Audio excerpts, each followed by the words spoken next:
कल जो बिहार में जो घटना हुई है, जो आज सरकार बदल गई, इसीलिए कि दो पार्टियां मिलकर जो बहुजनों की पार्टी थी वो जनता के लिए काम कर रही थी, नौकरियां दे रही थी, और ये मनुवादियों को नहीं पचा। बाबा लोग मत छोड़कर मुख्यमंत्री बन रहे हैं। भंते जी लोगों को अपने अपने बुद्ध विहारों से निकलकर 24 घंटा राजनीति करनी पड़ेगी, तभी उनका धर्म भी आगे बढ़ेगा। लिख लीजिए। इसलिए मैं कह रहा हूं कि आपको वोट की राजनीति करनी पड़ेगी, सत्ता की राजनीति करनी पड़ेगी। आज बाबा साहब का संविधान है, उसके बाद दलित पिछड़े राष्ट्रपति के साथ भेदभाव होता है। अगर ये संविधान न होता तो हम लोग गटर में कीड़े मकोड़े की जिंदगी जी रहे होते। मंच पर जो तमाम लोग हैं, सब सम्मानित लोग हैं, और भंते जी जिन्होंने मुझे आने का मौका दिया, उनका बहुत बहुत वंदन, और एकदम दिल से उनको जय भीम नमो बुद्धाय। मेरे मुंह से तो जय भीम पहले निकलता है, नमो बुद्धाय बाद में, क्योंकि हम लोगों ने तथागत बुद्ध, भगवान बुद्ध को समझा ही बाबा साहब की वजह से। अगर बाबा साहब नहीं होते तो हमारे इतिहास को दबा दिया गया था, भगवान बुद्ध को दबा दिया गया था, सम्राट अशोक को दबा दिया गया था। तो इसलिए मैं सबसे पहले जय भीम बोलता हूं, फिर नमो बुद्धाय आता है। जबकि सच्चाई है कि पहले नमो बुद्धाय हो फिर जय भीम हो, लेकिन मैं थोड़ा अलग हूं, क्योंकि मैं जो भी हूं वो आज के समय में सिर्फ बाबा साहब की वजह से हूं। और मैं महाराष्ट्र की धरती का तो ऐसे ही बहुत बहुत शुक्रगुजार हूं। बाबा साहब अम्बेडकर, संत गाडगे,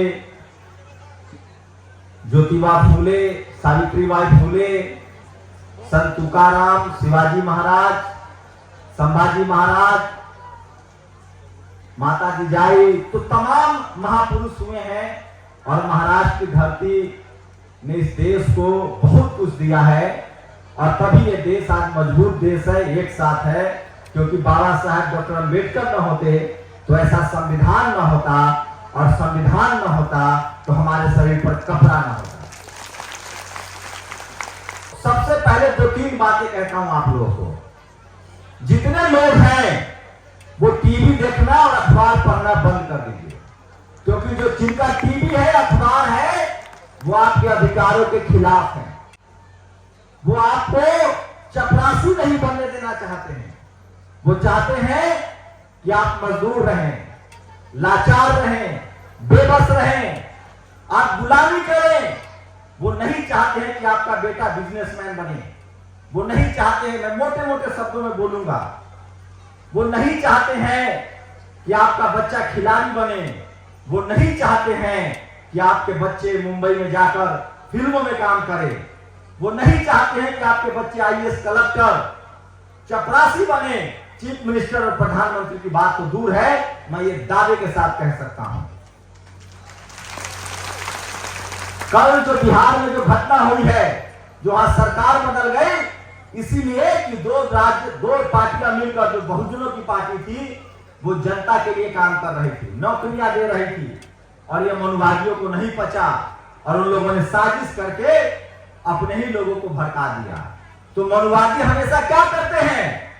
हम दो भाइयों को लड़ाते हैं, सपा बसपा को लड़ाते हैं, आरजेडी जेडीयू को लड़ाते हैं, और यहां भी लड़ाते हैं, महाराष्ट्र में भी।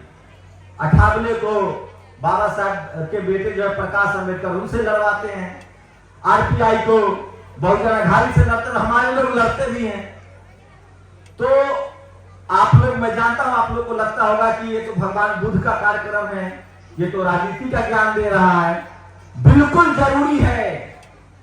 आपको पता है भगवान बुद्ध का सबसे ज्यादा 84,000 स्तूप कैसे लगे? जब इस देश में हमारी सत्ता थी, हम राजा थे, जब सम्राट अशोक राजा था। तो आज अब तो राजा वाली बात है नहीं। अब तो जो सीएम पीएम बनेगा उसी का धर्म आगे बढ़ेगा, उसी के भगवान आगे बढ़ेंगे। जब तक आपकी सत्ता नहीं आएगी तब तक धर्म का प्रचार प्रसार नहीं होगा, जो है वो भी छीन लिया जाएगा। इसलिए मैं कह रहा हूं कि आपको वोट की राजनीति करनी पड़ेगी, सत्ता की राजनीति करनी पड़ेगी। और सबसे बड़ी बात, हम बहुजन समाज के लोग, एससी हो, एसटी हो, ओबीसी हो, किसान हो, जाट हो, गुर्जर हो, पटेल हो, मराठा हो, मैं जानता हूं आपस में बहुत गड़बड़ियां है, लेकिन आपको बाबा साहब के संविधान की वजह से हमें कम से कम वोट के रूप में एक होना पड़ेगा और किसानों के साथ हाथ में हाथ डालकर खड़ा होना पड़ेगा। क्योंकि आपको जानकर ताज्जुब होगा कि जो किसान कम्युनिटी दलित पिछड़ों के साथ, बैकवर्ड के साथ, दलित के साथ, आदिवासी के साथ भेदभाव करते हैं, मैं वो भी जानता हूं क्योंकि मैं भी किसान कम्युनिटी से हूं।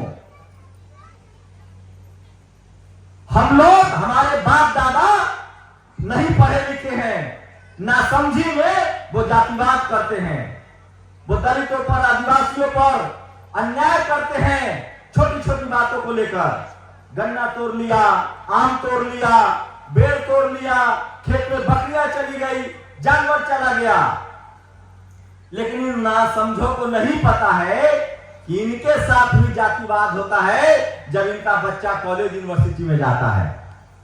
जब इनका बच्चा, क्या शिवाजी महाराज के साथ जातिवाद नहीं हुआ? किसी से छुपा है क्या? संभाजी महाराज के साथ जातिवाद हुआ ना? ये महाराष्ट्र की धरती है, यहां भीमा कोरेगांव भी हुआ है। तो ये तो आदर्श है। मैं इसलिए कह रहा हूं, आज के समय में अपने अपने भंते से कहिए, राजरत्न अंबेडकर की तरह घरों से निकले, और धर्म का प्रचार तभी हो पाएगा जब सत्ता आएगी। आप देखिए, बाबा लोग मत छोड़कर मुख्यमंत्री बन रहे हैं। हमने तो आज तक अपने गांव में कभी भंते देखा ही नहीं, जबकि मैं वैशाली का हूं, प्राचीन गणतंत्र के लिच्छवी मगध का हूं, सम्राट अशोक की धरती का, जहां से धर्म का प्रचार प्रसार पूरी दुनिया में हुआ। लेकिन मैंने 25 साल की उम्र तक अपने गांव में कोई बुद्ध भंते नहीं देखा। भंते जी लोगों को अपने अपने बुद्ध विहारों से निकलकर 24 घंटा राजनीति करनी पड़ेगी, तभी उनका धर्म भी आगे बढ़ेगा। लिख लीजिए, जिसकी सरकार बनेगी उसी का धर्म भी बचेगा, जिसकी सत्ता रहेगी, जिसकी सरकार बनेगी, उसी के बच्चे भी सुरक्षित रहेंगे, उसी की मां बहन भी सुरक्षित रहेंगी। इसीलिए आप सब बहुजन समाज के लोग, और मैं जानता हूं यहां ओबीसी के लोग बहुत कम होंगे, हाथ उठाइए, कितने ओबीसी हैं? नहीं है, मुझे पता है। ओबीसी तो शेड्यूल कास्ट के लोग कितने हैं? आप सब जागरूक लोग हैं, आप सबका बहुत बहुत शुक्रिया। और सोचिए, ओबीसी के लोगों को, किसानों को तो शूद्र कहा गया था, उनको तो मुफ्त में काम करना था।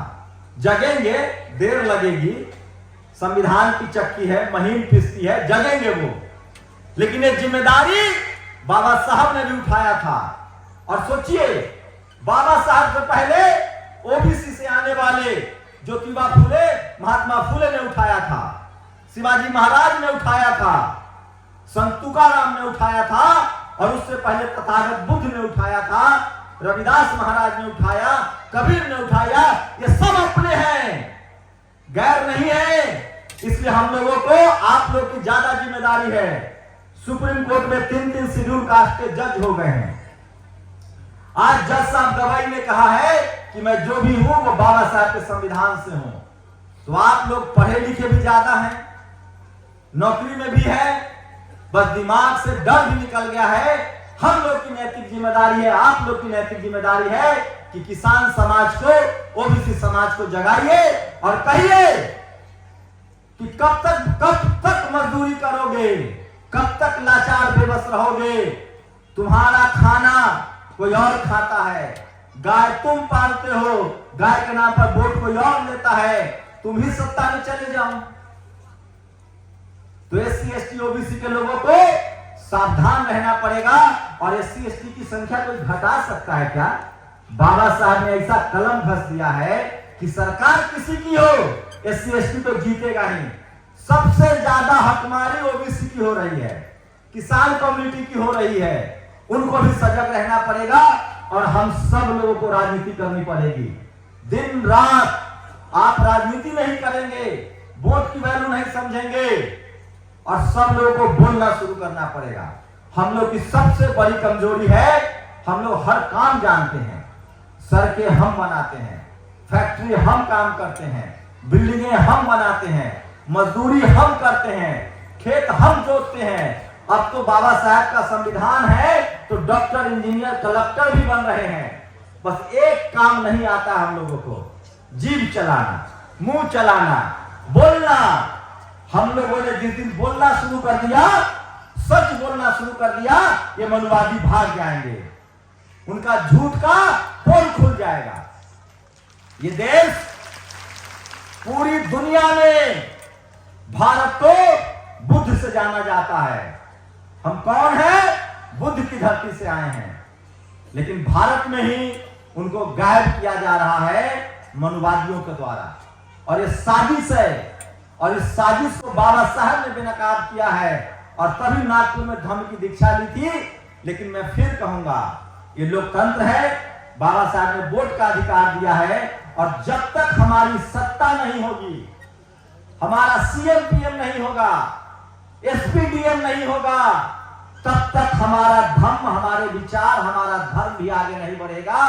इसलिए आप सब लोगों को राजनीति करनी पड़ेगी। राजनीति करने का मतलब ये नहीं कि चुनाव लड़ना है, आपको अपनी बात करनी पड़ेगी। आप नौकरी में हैं, बिजनेस में हैं, घरेलू महिला हैं, पुरुष हैं, जो काम कर रहे हैं, आपको आंख में आंख डालकर कहना पड़ेगा कि हम इस पार्टी के साथ हैं, हम बहुजन दलों के साथ हैं, हम अपने धर्म के साथ हैं। और बोलिए, क्योंकि बोलने का अधिकार भी बाबा साहब का संविधान देता है। और सोचिए, कल्पना कीजिए कि अगर बाबा साहब भी डर गए होते और उनको तो मौका था, लंदन अमेरिका बस गए होते, तो यकीन मानिए हम जिंदा तो होते, लेकिन हमारे शरीर पर कपड़ा नहीं होता। हम जिंदा होते, लेकिन हमारा सम्मान नहीं होता। हम जिंदा तो होते, लेकिन लाश से भी बदतर होता। सोचिए, आज बाबा साहब का संविधान है, उसके बाद भी खैरलानगी हो जाता है। आज बाबा साहब का संविधान है, उसके बाद भी एफआईआर दर्ज नहीं होता है। आज बाबा साहब का संविधान है, उसके बाद दलित पिछड़े राष्ट्रपति के साथ भेदभाव होता है।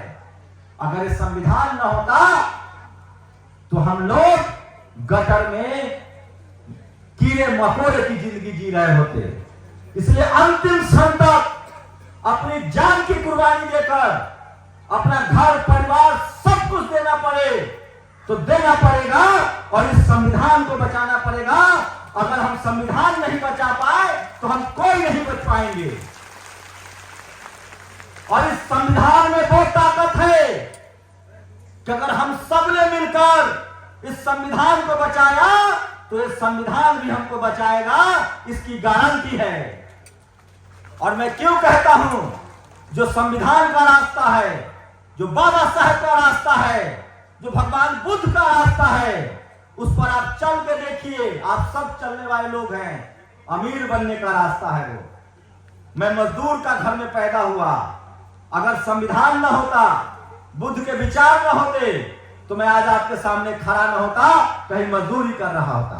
मजदूरी करना गलत बात नहीं है, पूरी दुनिया में मजदूरी होती है। लेकिन अगर आप मजदूर भी हैं तो अगर संविधान पढ़ेंगे, बाबा साहब को पढ़ेंगे, बुद्ध को पढ़ेंगे, तो आप अपने हक अधिकार के लिए सजग होंगे और आप अपने परिवार और देश के लिए भी काम करेंगे। इसलिए हम लोगों के जीवन में दो ही रास्ता है, बाबा साहब का संविधान, बाबा साहब और भगवान बुद्ध का रास्ता।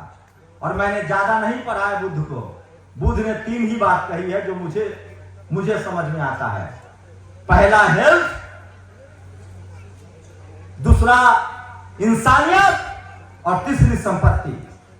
अपने शरीर का भी ध्यान रखना है, अपने देश का भी ध्यान रखना है और अपनी संपत्ति का भी ध्यान रखना है। बस जब तक हम अपने तौर पे हम खुद मजबूत नहीं होंगे, हमें अपने लोगों को नशा करने से बचाना है, क्योंकि नशा से घर परिवार और संपत्ति का नाश होता है। हमें अपने लोगों को ज्ञान की तरफ ले जाना है। हर आदमी की जिम्मेदारी है कि कि वो एक आदमी का हाथ थामे और उसको स्कूल तक ले जाए।